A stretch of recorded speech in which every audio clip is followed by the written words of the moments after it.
জুমা মসজিদে উপস্থিত সম্মানিত শ্রদ্ধেয় মুসাল্লিগণ, প্রশংসা সেই মহান রব্বুল আলামিনের জন্য করছি, যিনি আমাদেরকে দুনিয়ার ব্যস্ততা থেকে দূরে রেখে তার জিকিরের জন্য, তার ইবাদতের কিছু নির্দেশনা নেওয়ার জন্য আমরা মসজিদে এসেছি। এই সুযোগ যে আল্লাহ তাআলা দান করেছেন, তার দরগাহে আমরা শুকরিয়া আদায় করছি, আলহামদুলিল্লাহ।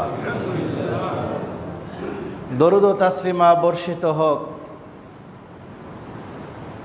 সর্বকালের সর্বযুগের সর্বশ্রেষ্ঠ মহামানব, যার আদর্শকে বুকে ধারণ করলে, অন্তরে বিশ্বাস নিয়ে এগিয়ে চললে মানুষের জীবনের কোনো ব্যর্থতা থাকবে না, ইহ জগতে ও পরজগতে। সেই নবী সাল্লাল্লাহু আলাইহি ওয়াসাল্লামের প্রতি আমরা দরুদ ও তাসলিম পেশ করছি। আল্লাহুম্মা সাল্লি আলাইহি, আল্লাহুম্মা বারিক আলাইহি। সম্মানিত মুসাল্লিগণ, আজকের এই জুমার খুতবার আলোচনার বিষয় হচ্ছে আখিরাতে মানুষকে যে বিষয়গুলো প্রশ্ন করা হবে। আজকের এই জুমার খুতবার আলোচনার বিষয় হচ্ছে বনু আদমকে আখিরাতে যে সমস্ত বিষয়গুলো প্রশ্ন করা হবে, সেই প্রশ্নগুলো সম্পর্কে আলোচনা। প্রথমেই আমরা আল্লাহ রাব্বুল আলামিনের বাণী দিয়ে শুরু করি। আল্লাহ পাক সুবহানাহু ওয়া তাআলা বলছেন, ইউনাব্বাউল ইনসানু বিমা কদ্দামা ওয়া আখার। নিশ্চয়ই মানুষকে সংবাদ দেওয়া হবে যা সে পশ্চাতে রেখে আসছে এবং সামনে প্রেরণ করেছে। আখিরাতের জন্য কি প্রেরণ করেছে এবং দুনিয়ার জন্য কি রেখে এসেছে, এই দুটি বিষয় সম্পর্কে অবশ্যই মানুষকে জিজ্ঞাসা করা হবে, সংবাদ দেওয়া হবে। ইউনাব্বাউল ইনসানু বিমা কদ্দামা ওয়া আখার বালিল ইনসানু আলা নাফসিহি বাসীরা। আল্লাহ বলছেন, প্রত্যেকটা মানুষই নিজের কৃতকর্ম সম্পর্কে যথাযথ ওয়াকিফাল।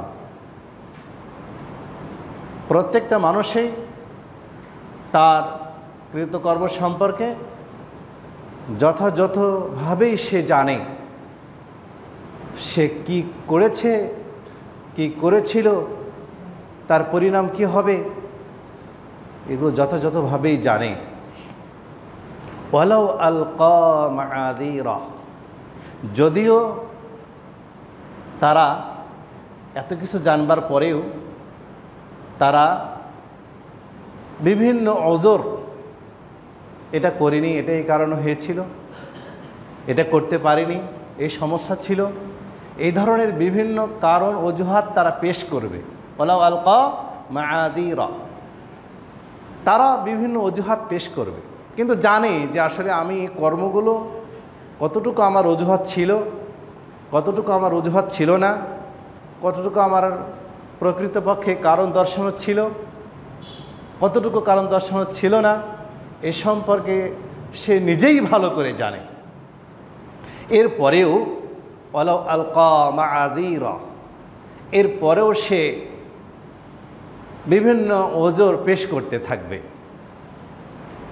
ওজরের তো অভাব নেই, মানুষের তো স্বভাব, মানুষের স্বভাব, নেচার, অভ্যাস, কষ্ট না করে বিলাসিতার সাথে আরামায়েশের সঙ্গে যত দূর করা যায় কষ্ট করতে সে রাজি নয়। অথচ গতদিনও আমরা বলেছিলাম, মানুষকে কষ্ট উপার্জন করে চলতে হবে, এজন্যই তাকে সৃষ্টি করা হয়েছে। সংগ্রাম করেই চলতে হবে, এজন্যই তাকে সৃষ্টি করা হয়েছে। কিন্তু মানুষ তা নয়। মানুষ অত্যন্ত ভোগবিলাসী, মানুষ অত্যন্ত আরামায়েশ প্রিয়।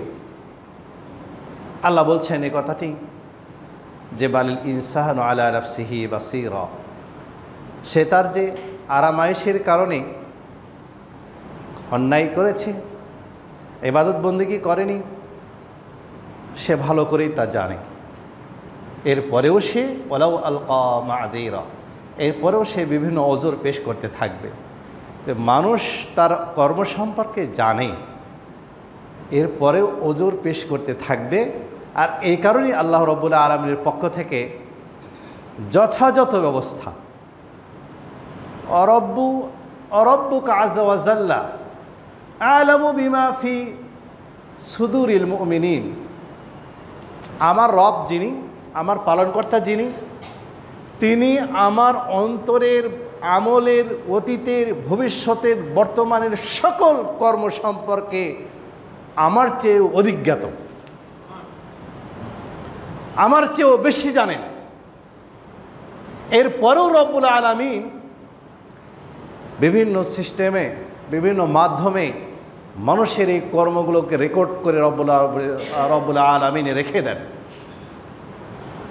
আল্লাহ তাআলা বলেছেন ওয়াউদিআল কিতাব, মানুষের আমলনামা সমূহ কিয়ামতের দিন নিয়ে আসা হবে। অতারাল মুজরিমিনা মুশফিকিনা মিম্মা ফীহ, আর এই সময় হে রাসূল আপনি দেখবেন যারা পাপী তারা তাদের আমলনামায় কি রয়েছে এটা তো ভালো করেই জানে, এই কারণে তারা ভীত সন্ত্রস্ত থাকবে।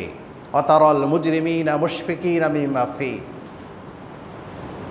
ওয়া ইয়াকুলুন, এবং তারা বলতে থাকবে ইয়া ওয়াইলাতানা মা লিহাদাল কিতাব, তারা বলতে থাকবে হায় কি আফসোস, এটা এমন কেমন রেজিস্টার, এটা কেমন আমলনামা, মা লিহাদাল কিতাব লা ইউগাদিরু সাগীরাতান ওয়ালা কাবীরা, যে আমলনামাতে আমাদের জীবনের কোনো ছোট বড়, কোনো অপকর্ম, কোনো সৎকর্ম, কোনো কিছুই ছাড়া হয়নি, সব কিছুই লিপিবদ্ধ করা হয়েছে। মা লিহাদাল কিতাব লা ইউগাদিরু সাগীরাতান ওয়ালা কাবীরা ইল্লা আহসাহা, যথাযথভাবে তা সংরক্ষণ করা হয়েছে। একটা হলো ইহফাজ আর একটা হলো ইহসা। আল্লাহ বলছেন অকুল্লা শাইইন আহসাইনাহু ফি ইমামিম মুবিন, মানুষ যা কিছু করে, মানুষ যা কিছু করে সব কিছুই আল্লাহ রাব্বুল আলামিন সংরক্ষণ করে রাখেন ফি ইমামিম মুবিন, স্পষ্ট আমলনামায়, মানে কোনো অস্পষ্টতা নেই, আমলনামার ভেতরে কোনো অস্পষ্টতা নেই, এমনভাবে আল্লাহ রাব্বুল আলামিন তা লিখে রাখেন।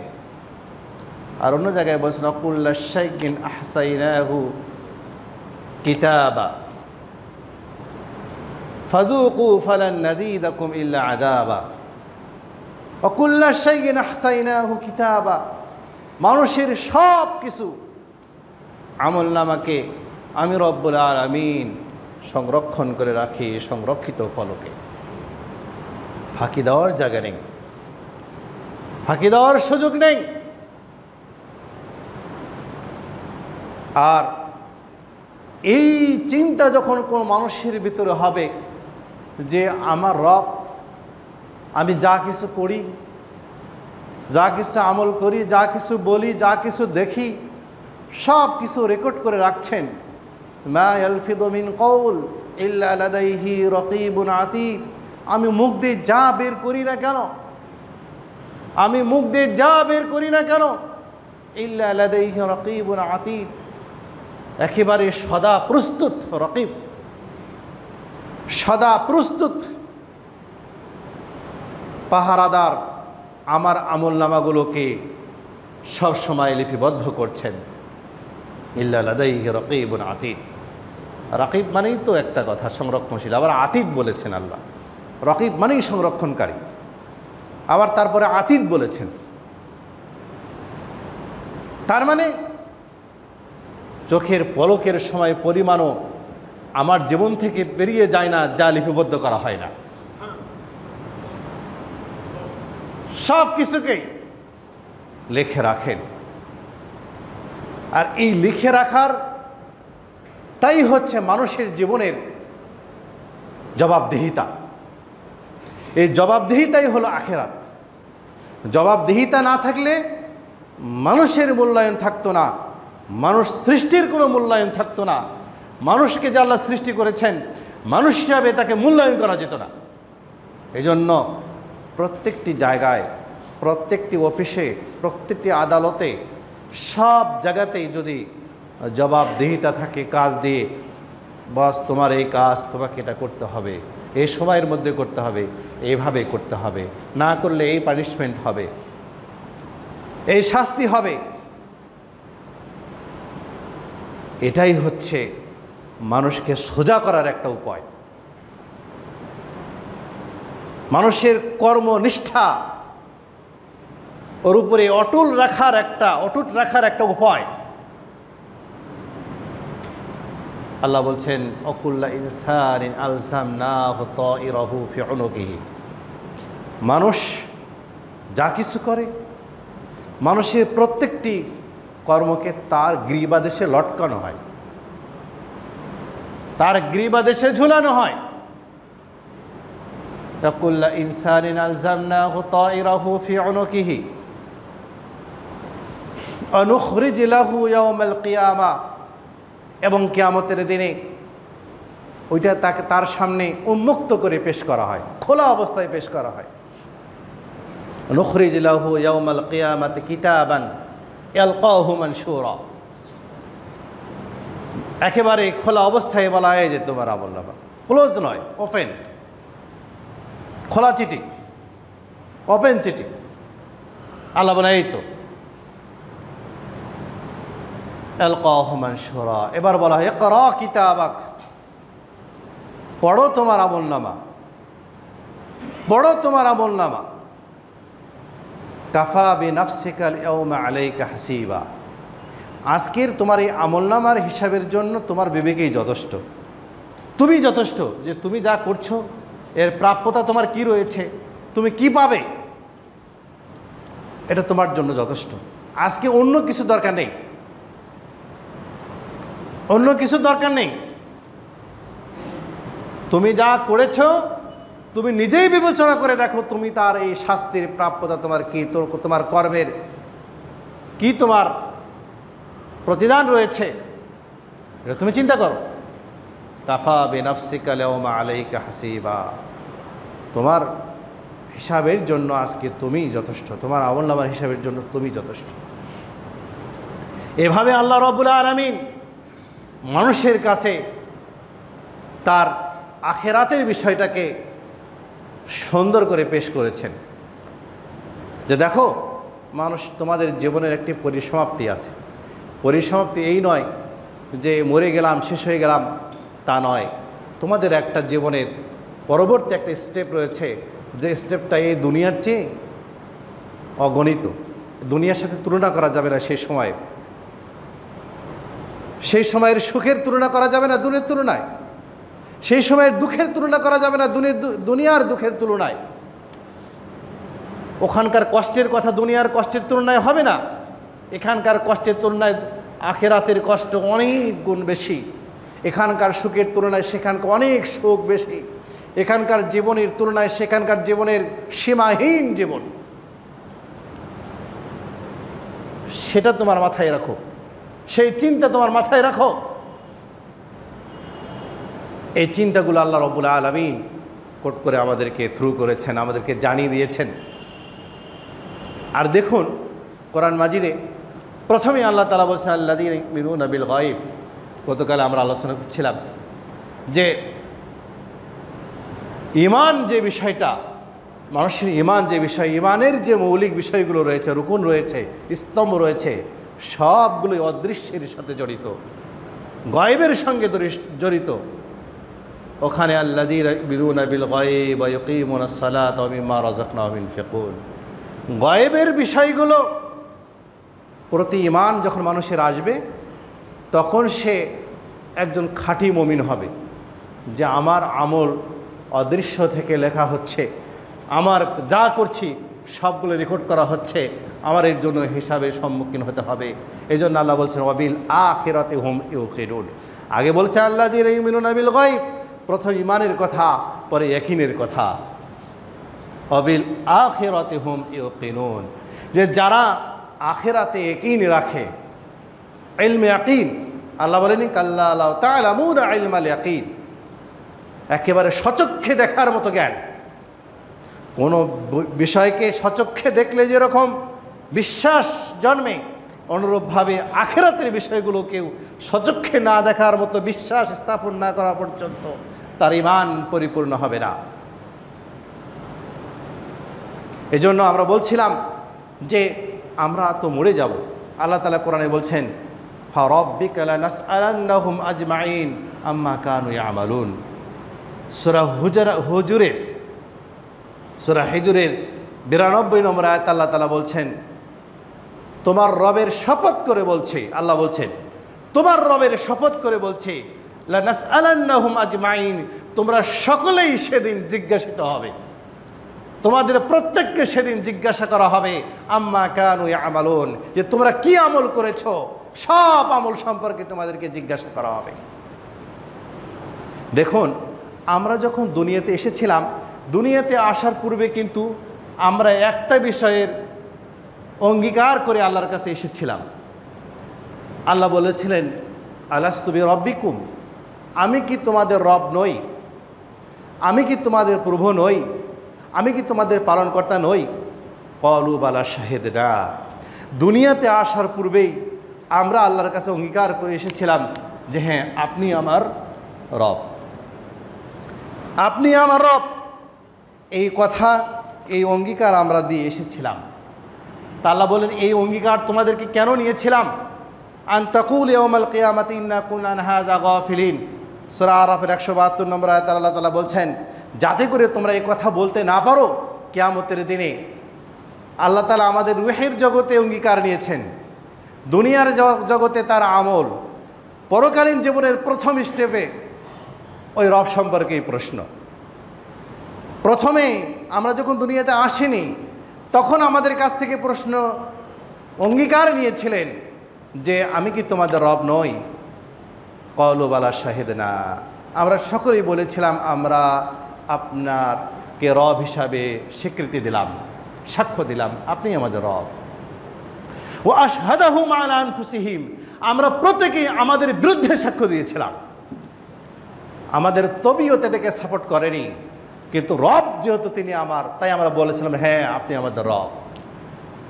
আর এই রুবুবিয়্যাতকে আমরা যে আখিরাতে, আমরা যে রূহের জগতে বলেছিলাম যে আপনি আমাদের রব, দুনিয়াতে এসে এই তাওহীদের রুবুবিয়্যাতকে আমরা চর্চা করেছি আমাদের জীবনে। জীবনে আমরা প্রতিফলন ঘটিয়েছি যে প্রত্যেকটা বস্তু দেওয়ার ক্ষেত্রে আমাকে খাওয়ায় কে, আমাকে বাঁচিয়ে রাখেন কে, আমাকে মৃত্যুদান করেন কে, আমাকে মিষ্টি পানি দেন কে, আমাকে অসুস্থ হলে সুস্থ করেন কে, আমাকে অসুস্থ করেন কে, সব কিছুর পিছনে রব।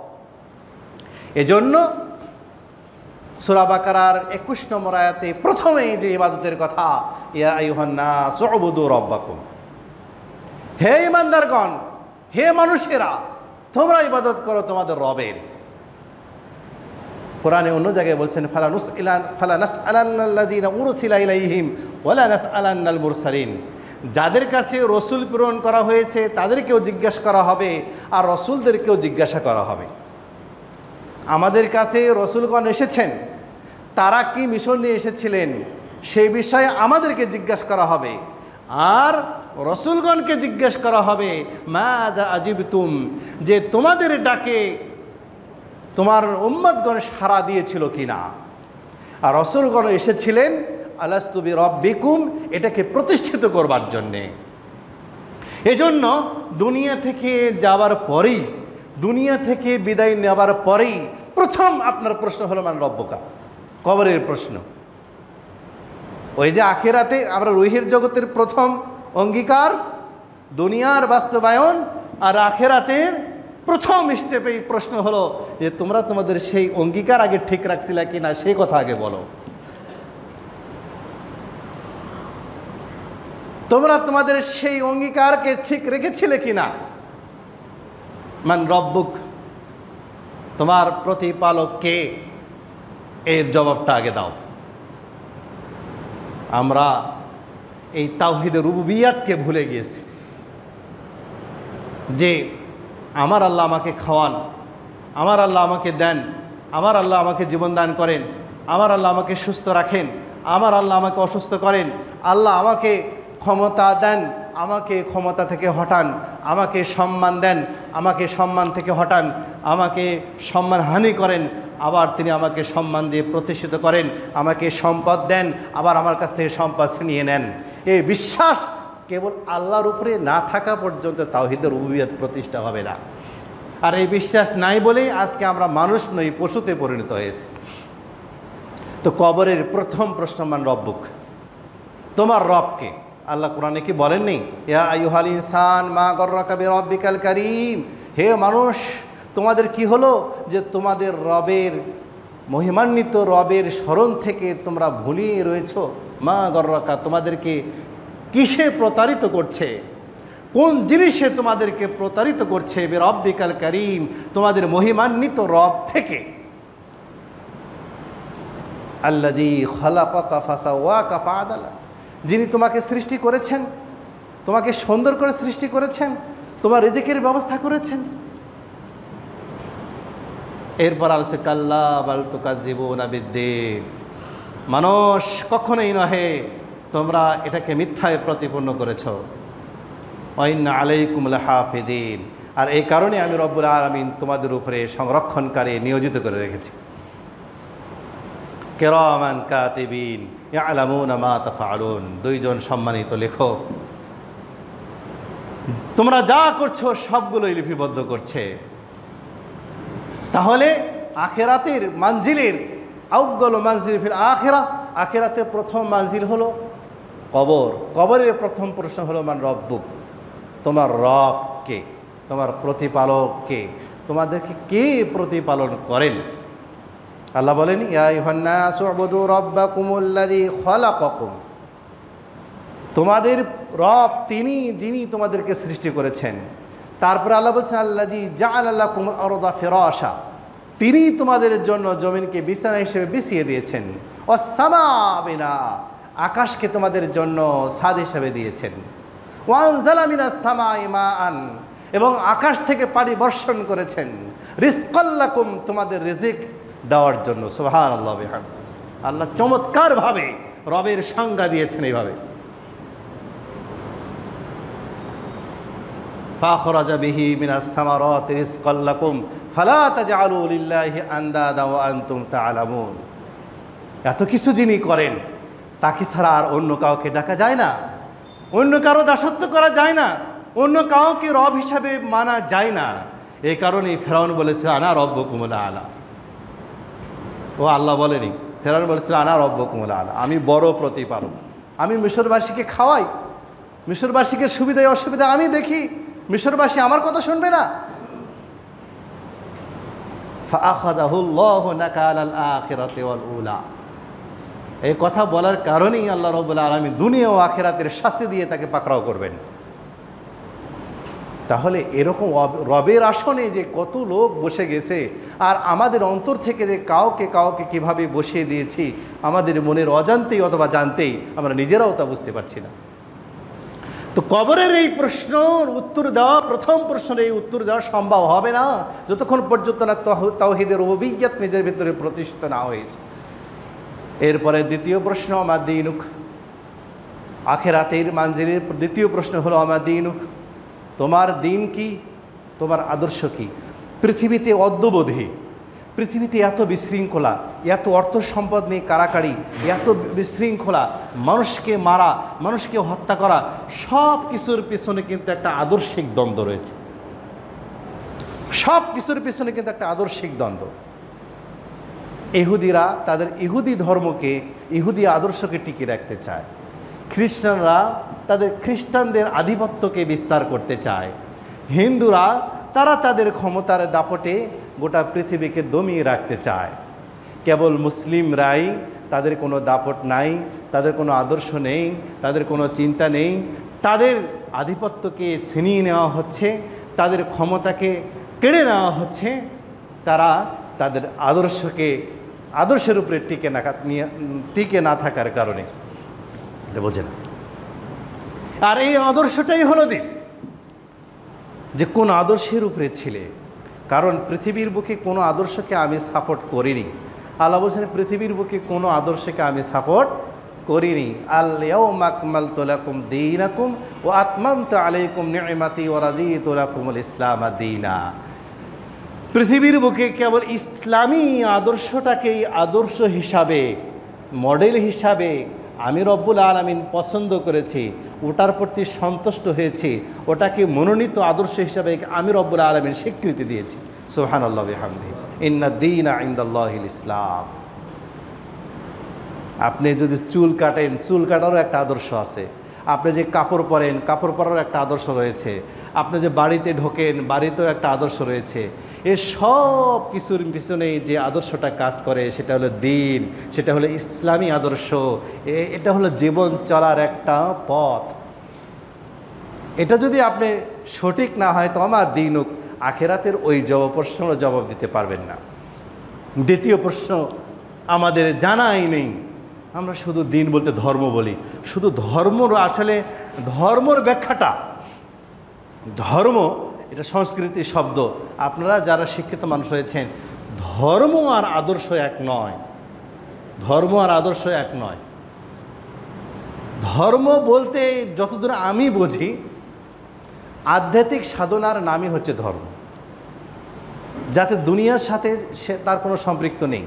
ধর্ম কথা সংস্কৃতি শব্দ থেকে এসেছে। আরও যদি কারো কোনো নোট থাকে আমাকে পরবর্তীতে দিবেন, আমি যা বুঝি দিলে খুশি হব। কিন্তু দ্বীন তার নাম না। দ্বীন ইহজগত পরজগতে আল্লাহকে সন্তুষ্টি করার জন্য চলার যে পথ ও পদ্ধতি, রীতি ও নীতি, সেটাই হচ্ছে দ্বীন,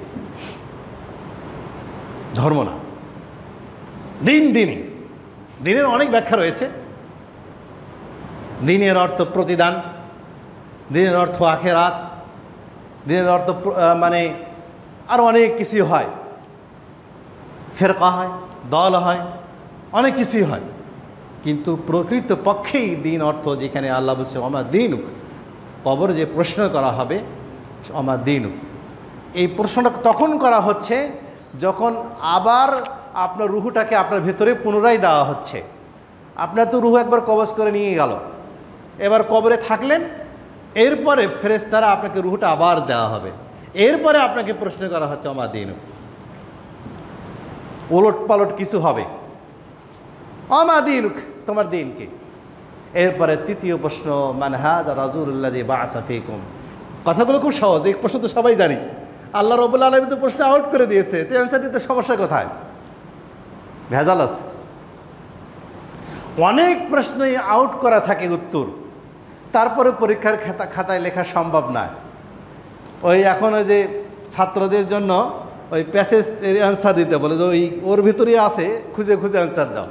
তো ছাত্র তো সবই জানে এটাই প্যাসেজ, এখান থেকে বাইর করা লাগবে, তারপরে উত্তর দিতে পারে না কেন? ওর মাদ্দা নেই, ওর যোগ্যতা নেই, ও ক্লাসে যায়নি, এই কারণে ওই প্যাসেজ থেকে সে উত্তর দিতে পারছে না, যদি ওর ভেতরেই আছে। তা আল্লাহ তাআলাও এরকম এই প্রশ্নগুলো আউট করে দেওয়ার পরে বলছে যে এই প্যাসেজের ভেতরেই আছে। তবে তো তোমার জীবনধারাটার পরিবর্তন হওয়া লাগবে, জীবন সিস্টেমটাকে পরিবর্তন করা লাগবে। তা আল্লাহ তাআলা প্রশ্ন করবেন যে দুটা কথা আসছে, একটা আছে মান আসছে, অন্যদিকে মা আসছে। তো মান হাযা রাজুলুল্লাযী বা'আসা ফীকুম, তোমাদের মাঝে যাকে প্রেরণ করা হয়েছিল ওই লোকটাকে কি চেনো? এই লোকটাকে কি চেনো? তোমাদের মাঝে যে লোকটাকে প্রেরণ করা হয়েছিল, আমাদের মাঝে যে লোকটাকে প্রেরণ করা হয়েছিল আমাদের শান্তির জন্য। কথাটা বুঝতে হবে, কিন্তু পৃথিবীর বুকে অনেক মানুষই প্রেরিত হয়েছেন, কিন্তু পৃথিবীর বুকে সকল মানুষই মানবতার কল্যাণের জন্য প্রেরিত হননি। কেবলমাত্র আমাদের নবী সাল্লাল্লাহু আলাইহি ওয়াসাল্লামই গোটা বিশ্বের সকল মানুষের জন্য কল্যাণকর হিসাবে, রহমত হিসাবে প্রেরণ করা হয়েছে। অতএব সেই লোকটাকে সেই মানুষটার আদর্শকে আমি বুকে লালন করতে পারছি কি না, এই জন্য আল্লাহ বলে মাহাজা রাজুল্লাহ বা আসাফিকুম, এই লোকটা সম্পর্কে তোমাদের চিন্তা কি, এই লোকটাকে কি চেনো?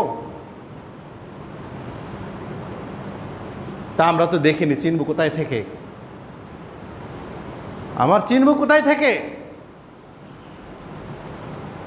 চেনার উপায় রয়েছে কোরআন ও সুন্নাহ থেকে। রাসূলুল্লাহ সাল্লাল্লাহু আলাইহি ওয়াসাল্লামের আদর্শ যখন জীবনে জীবনে প্রতিটি ক্ষণে ক্ষণে মুহূর্তে মুহূর্তে বাস্তবায়িত হবে, তখন ওই লোকটাকে দেখলেই মনে হবে এই লোকটাই সারা জীবনে তাকে আমরা অনুসরণ করেছি, এই লোকটাকে জন্যই, এই লোকটার আদর্শকে বুকে ধারণ করেছিলাম। দেখলেই চিনতে পারবে, দেখেই চেনা যাবে। এটির নাম হচ্ছে আদর্শ, ওটার নাম হচ্ছে রাসূল চিনার উপায়। এই তিনটা প্রশ্ন আপনাকে করবেই। দেখুন, বাংলাদেশে সহকারে বিশ্বে প্রত্যেকটি শিশুকে জন্মগ্রহণ করার জন্য করবার পরে তাকে আদর্শ করবার জন্য সে জাতির তাহাজিব তামাদ্দনে, সে জাতির শিক্ষা সংস্কৃতিতে সে দেশের সরকার প্রশাসন উদ্বুদ্ধ করে থাকে। প্রত্যেকটা জাতি কোনো শিশু জন্মগ্রহণ করবার পরে সেই জাতির তাহাজিব তামাদ্দন, শিক্ষা সংস্কৃতিকে শেখাবার জন্যে, সেই জাতির কৃষ্টি কালচারকে শেখাবার জন্য তাকে সেই বিষয়গুলো শিখিয়ে দেওয়া হয়। যে জাতির যে মহানায়ক তার আদর্শকে শেখানো হয়, তার চিন্তা চেতনাকে ওই শিশুর ভেতর থেকেই ছোটোবেলা থেকেই শেখানো হয়। কেন? সে তো সেই সময় মানবার নয়। সে কি সেই লোকটাকে মানবে? সে বয়সে কি মানবে? মানবে না। বড় হলে আদর্শিক চেতনা যখন আসবে, রাজনৈতিক বলয়ে যখন সে ঢুকবে, তখন সে না হয় একটা বিষয়। কিন্তু কেন তাকে ওই বয়সে, শিশু বয়সে কেন সেই জাতির আদর্শ শিক্ষা সংস্কৃতি তার ভিতরে ঢোকানো হয়? সে দেশের মহানায়কদেরকে সেই শিক্ষা ব্যবস্থার মধ্যে ঢোকানো কেন হয়? তার মানে ওইটা ছোটোবেলা থেকেই ওই চিন্তা চেতনায় সে বড় হতে থাকবে, ওই আদর্শকে লালন করতে থাকবে। অথচ যিনি কোনো অঞ্চলের নন, কোনো দেশের নন, কোনো ভাষাভাষীর নন, কোনো বর্ণের নন, গোটা পৃথিবীর মানুষের জন্য যিনি হচ্ছেন মহানায়ক, মহামানুষ, মহাপুরুষ, সেই লোকটার আদর্শকে, জীবন বৃত্তান্তকে, তার সিরাতকে, তার চরিত্রকে আমাদের মুসলিম ঘরের সন্তানকেও শেখানো হয় না। অথচ ইহুদি হোক, খ্রিস্টান হোক, সকল ধর্মের মানুষকেই মুহাম্মদ সাল্লাল্লাহু আলাইহি সাল্লামের আদর্শ শেখানো দরকার। সকল ধর্মের মানুষকে, মানে মানুষ হিসাবে বেঁচে থাকতে হলেও, মানুষ হিসাবে পরিচয় দিতে হলেও মুহাম্মদ সাল্লাল্লাহু আলাইহি ওয়াসাল্লামের জীবন বৃত্তান্ত জানে ভালো মানুষ হতে পারে। অথচ আমরা মুসলিম, আমরা নিজেরাও চর্চা করি না। মুহাম্মদ সাল্লাল্লাহু আলাইহি সাল্লাম নাম কি, কি কেন? বড় বড় বড় মানুষ, একেবারে বড় বড় ক্যাডার, বড় বড় পদের মানুষ বলে উনি একজন ধর্মীয় লিডার। এই কথাটা বলে কত বড় যে মুহাম্মদ সাল্লাল্লাহু আলাইহি সাল্লামের প্রতি অপবাদ দেওয়া হয়, তোহমাত দেওয়া হয়, রিসালাতকে অস্বীকার করা হয়, এটা কি চিন্তা করা যায়? মুহাম্মদ সাল্লাল্লাহু আলাইহি সাল্লাম একজন ধর্মীয় নেতা নাকি ধর্মীয় লিডার? এটা হলো আমাদের সর্বোচ্চ শিক্ষিত মহলে চিন্তা চেতনা। এই কথা তো ঠিক না। মুহাম্মদ সাল্লাল্লাহু আলাইহি সাল্লাম সামগ্রিক জীবনের মহান নেতা,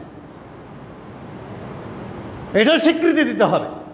তবে আপনার এই তৃতীয় প্রশ্নের উত্তর দেওয়া আপনার সম্ভব হবে।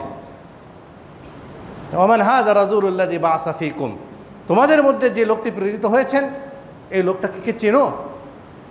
সেটা একেবারে জন্মের সূচনা লগ্ন থেকেই তার আদর্শকে শিখতে হবে, জানতে হবে, আমল করতে হবে, তার আদর্শ জন্য লড়তে হবে, তার আদর্শকে টিকিয়ে রাখার জন্য জীবন উৎসর্গ করতে হবে। তবেই এই উত্তর দেওয়া সম্ভব হবে। মাহাযা রাসূলুল্লাযী বা'আসা ফীকুম, অন্যথায় সম্ভব নয়। আখিরাতের কবরের এই তিনটা প্রশ্ন, এই তিনটা প্রশ্ন সঠিক উত্তর দিতে পারলে চতুর্থ প্রশ্ন করবেন কি জানেন? ওমা ইলমুক, কবরেরই প্রশ্ন এটা। চতুর্থ প্রশ্ন করবে যে তুমি এগুলো জানলে কেমনে, তুমি আল্লাহকে দেখোনি, দিন থেকে তোমাকে কেউ শেখায়নি, নবীকে তুমি দেখোনি, এগুলো কীভাবে জানলে? এটা হলো কবরের আখেরাতের চতুর্থ প্রশ্ন। ওমা ইলমুকা, এই জ্ঞান কোথায় থেকে তোমার আসলো? তখন সে বলবে করাতু কিতাব আল্লাহ, করাতু কিতাব আল্লাহে, আমি আল্লাহর কিতাব পড়েছি। ও আমানতু বিহি, এবং তার প্রতি যথাযথ বিশ্বাস করেছি। ও তাসাদ্দাকতু বিহি, এবং সেটাকে সত্য প্রতিপন্ন করেছি, যে বাস্তবে এটা সত্য, এর উপরে অটল থাকতে হবে। তখন আল্লাহ বলবেন ফাফরিশু লাহুল জান্নাহ ওয়ালবিসু লাহুল জান্নাহ, একে জান্নাতের পোশাক পরিয়ে দাও, এর জান্নাতের বিছানাকে বিছিয়ে দাও। সুবহানাল্লাহ। আল্লাহ রাব্বুল আলামিন এই বুঝটুকু, আজকের আমার বক্তব্যের উদ্দেশ্য হচ্ছে এই যে তিনটা প্রশ্ন, আরও আমরা পর্যায়ক্রমে আলোচনা করবো। আখিরাতে অনেকগুলো প্রশ্ন আখিরাতে, তো কমপক্ষে এই উপলব্ধিটুকু, এই জ্ঞানটুকু আমাদের চিন্তা চেতনার পরিবর্তন নিয়ে এসে যতটুকু বললাম এতটুকু বিশ্বাস করো, নাজাতের জন্য, মুক্তির জন্য। নাহলে কোনো পথ আমাদের নেই, নিষ্কৃতি পাবার কোনো পথ নেই। আল্লাহ তুমি আমাদেরকে কবুল সাল্লাল্লাহু আমিন। সৃষ্টি করেছো সুন্দর পৃথিবী মানুষ